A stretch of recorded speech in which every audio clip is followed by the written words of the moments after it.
Viewers, আসসালামু আলাইকুম। আমরা দেখাবো ব্রাদার জিগজ্যাক মেশিনের কিভাবে নিডল বারের হাইট পজিশন করা যায় এবং হুকের কিভাবে টাইমিং করা হয়, এটার নিয়ম কি। মেশিনের মডেল নাম্বার J8550A-031। এই মেশিনটি গুরুত্বপূর্ণ একটা মেশিন। এই মেশিন দিয়ে একই মেশিন দিয়ে বহুত ধরনের সেলাই করা যায়। তো এই মেশিনে নিডল বারের হাইটের কোনো দাগ নাই, দেখেন নিডল বারের কোনো দাগ নাই। তো এটা টাইমিং করার নিয়ম কি, এবং এটা নিডল বার কিন্তু অনেক এদিক ওদিক গজে। কাজের ক্ষেত্রে এটা এদিক একবার লেফট সাইড হয়, একবার রাইট সাইড হয়। সেই ক্ষেত্রে এটার সঠিক নিয়মে কিভাবে নিডল বারের হাইট মাপ নেব এবং কিভাবে এটা টাইমিং করব, সঙ্গেই থাকুন। আমি প্রথমে দেখাবো নিডল বারের হাইট নির্ণয় কিভাবে করে। মেশিনটাকে আমরা উল্টাবো, উল্টানোর পরে আমরা হুকটা এখানে শেপের মধ্যে আমরা ঢোকাই দেব। দেখেন এই মেশিনের কিন্তু আর একটা প্রবলেম আছে, আমরা অনেকেই জানি না সেটা। এই মেশিনের যখন আমরা নিডল বারটি ঘুরাবো, নিডল বার ঘুরবে দুইবার, বাট হুক নিডল বার ঘুরবে একবার, কিন্তু হুক ঘুরবে দুইবার। দেখেন আমাদের নিডল বারটা কিন্তু এরকম এদিক ওদিক গসতেছে। তো আমাদের প্রথমে যেটা করতে হবে, আমাদের লেফট সাইডটা এটা ধাক্কা দিয়ে নিয়ে আসতে হবে ফুল। নিয়ে আসার পর দেখেন আমাদের হুকটা কিন্তু লুজ। এখানে হুকের যে এখানে একটা দেখেন গাইড আছে। তো আমরা এক মেশিনে নিডল বারটা একদম নিউট্রাল পজিশন করব। ডাউন পজিশন নিউট্রালে রাখে আমরা কি করব, এইটা দেখেন আমাদের এখানে যে হুকের যে গার্ডার আছে, এটা গার্ডার না, এটা অবশ্য একটা সাপোর্টিং, এটা নিটেলের কোনো গার্ডার না। দেখেন এই যে এখানে যে নিটেলের যে আই পয়েন্ট আছে, অর্থাৎ এই ছিদ্র আর এই মাথা সম্পূর্ণ নিচে থাকবে। এমন পজিশনে থাকবে ছিদ্র দেখা যাবে না, আবার ডাউনও হবে না, হালকা একটু দেখাও যেতে পারে, নাও দেখা যেতে পারে। সেই পজিশনে রেখে আমরা নিডল বারের হাইটটা পজিশন করে টাইট করার পরে আমরা টাইমিং করব। কিন্তু আপনাদের এটা খেয়াল রাখতে হবে নিডল বার যেন এইভাবে না হয়, কারণ দেখেন এইভাবে যদি আমি করি আমার পজিশন কোথায়, অর্থাৎ আমাকে নিডল বারটা বাম সাইডে ফুল চাপ দিয়া আমরা এটাকে দেখেন, আমরা এটাকে দেখতেছি যে আমাদের কি পজিশন আছে। দেখেন ছিদ্র কিন্তু দেখা যাচ্ছে না। এই পজিশনে রেখে আমরা নিডল বারটা টাইট করব। এখন আমরা টাইমিং করব। তো টাইমিং করার ক্ষেত্রে আমরা নিডলটা উপরে উঠাবো। ওঠানোর পরে দেখেন আমরা যেটা করব, প্রথমে আমাদেরকে এখানে নিডল বারটা ডাউন করে নিয়ে আমরা এটা ঘোরায়া, এখন নিডলটা আপের দিকে উঠবে। আপের দিকে ওঠার পরে নিডলটা আমার ঠিক আই পয়েন্টের, নিডলের যে আই পয়েন্ট আছে, আই পয়েন্টের 0.5 মিলি উপর দিয়ে এটাকে রাখি আমরা টাইট দিয়ে দেব।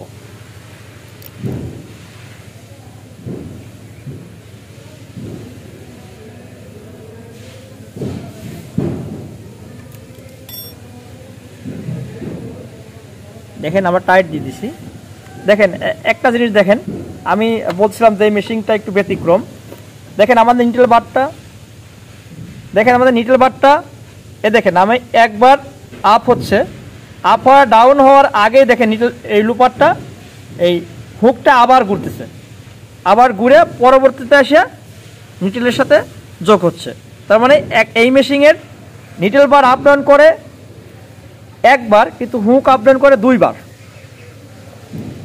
তো আমাদের টাইমিংটা হয়ে গেছে। এখন আমরা হুক গাইড টাইমিং করব। হুক গাইডটা কীভাবে টাইমিং করে সেটা দেখাবো।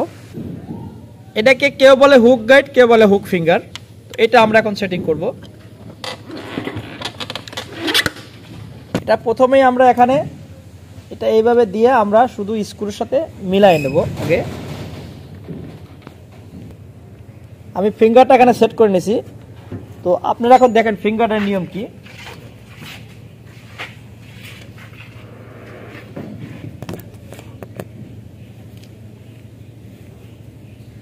হুক ফিঙ্গারের একটা নিয়ম আছে, তো নিয়মটা আমাদের ফলো করতে হবে, না হলে আমাদের মেশিনের টেনশন খারাপ হবে বা অথবা হুকটা করে যাবে। আমাদের খেয়াল রাখতে হবে এখানে যে মাথা আছে এই মাথার কোনো সম্পর্ক নেই, আমাদের খেয়াল রাখতে হবে ভিতরে যে মাথা ছোট মাথা আছে ছোট মাথা থেকে আপনি যাতে হুকটা স্লিপ না করে, যতক্ষণ মধ্যে স্লিপ না করে এতক্ষণ মধ্যে আপনাকে সামনের দিকে আগাইতে হবে। কিন্তু এই বাটির যে ভিতরে গ্রুপ আছে গ্রুপের যেন বাইরে না আসে, ভিতরে থাকতে হবে। তো সেক্ষেত্রে আমার হুক গাইডটা একটু সামনের দিকে যাবে।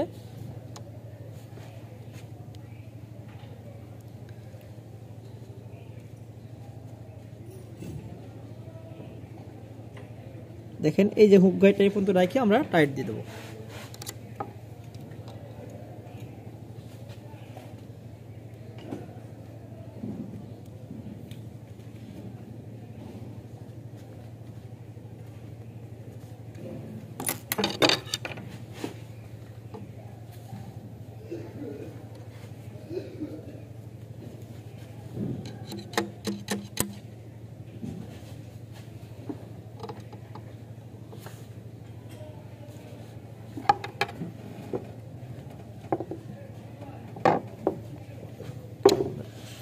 দেখেন আমাদের এখানে এই গ্রুপটার মধ্যে বাইরে নাই, তো আমাদের হুক গাইডটাও সেট করা শেষ। আমরা এখন সেলাই করব, দেখি আমাদের কি অবস্থা। এটা হচ্ছে জিগজ্যাগ মেশিনের ফিড ডগ, আমরা এখন ফিড ডগটা লাগাবো। এটার মূলত 2 মিলি এলএনজি স্ক্রু।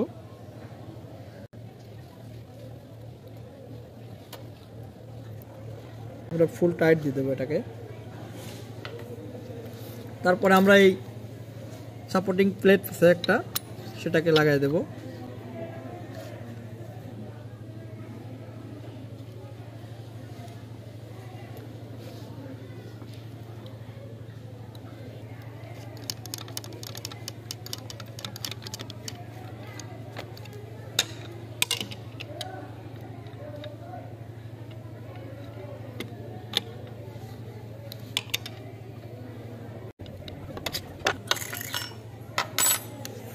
আমরা এখন নিডল প্লেটটি লাগাবো।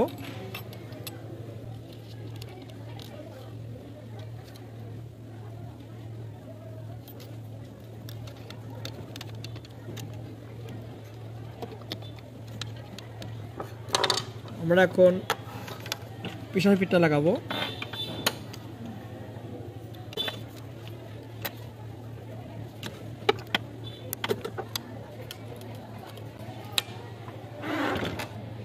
এবার মেশিনের সুতা লাগাবো।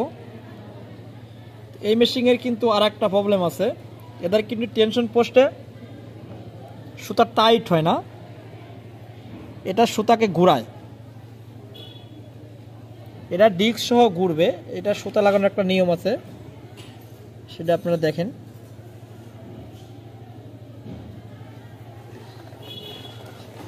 দেখেন এটা সুতার কিন্তু টেনশন পোস্টের ভিতরে ঢুকবে না। তো দেখেন এটা কি করতে হবে, এটা কিন্তু ভিতরে দেখেন ঢুকবে না। তো সেই ক্ষেত্রে এটাকে টান দিয়ে নিয়ে এখান থেকে একটা পেঁয়াজ দিতে হবে, এটা একটা পেঁয়াজ থাকবে। এই দেখেন এটা পেঁয়াজ, এবং এটা শুধু টান দিলে এটা ঘুরবে। এরপর এখান দিয়ে নিয়ে, এখান থেকে নিয়ে পরে এখানে ঢুকা উপর দিয়ে নিতে হবে। দেখেন এখানে এখান দিয়ে নিয়ে এখান দিয়ে দিতে হবে, দিয়ে এখান দিয়ে দিয়ে জাস্ট নিচে লাগাতে হবে।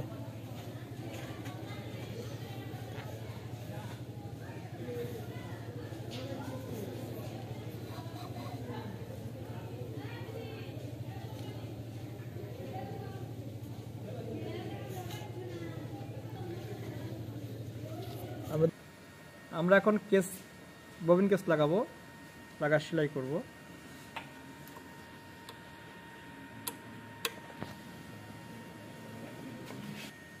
আমরা নেক্সট কিছু ভিডিও করব এই মেশিনে কি কি সেলাই হয় এবং কি কি সেলাই করা যায়। আমি একটার মধ্যে আরেকটা দেখা দিচ্ছি। দেখেন দেখেন একই সাথে আমার সেলাই হচ্ছে 2 রকমের। দেখেন, তো আমি আপনাদেরকে নেক্সটে দেখাবো এই মেশিনের কি কি ধরনের সেলাই হয় এবং কি কি সুবিধা, এবং এই মেশিনে অনেকগুলো ফাংশন আছে, কি কি ফাংশন কি কি কাজ করে সেটা আমরা সামনে দেখাবো। এবং ইতিমধ্যে যারা আমার চ্যানেলটিকে সাবস্ক্রাইব করেছে তাদেরকে ধন্যবাদ, আর যারা সাবস্ক্রাইব করেন নাই অবশ্যই সাবস্ক্রাইব করে সাথে থাকবেন নেক্সট ভিডিও দেখার জন্য। ধন্যবাদ।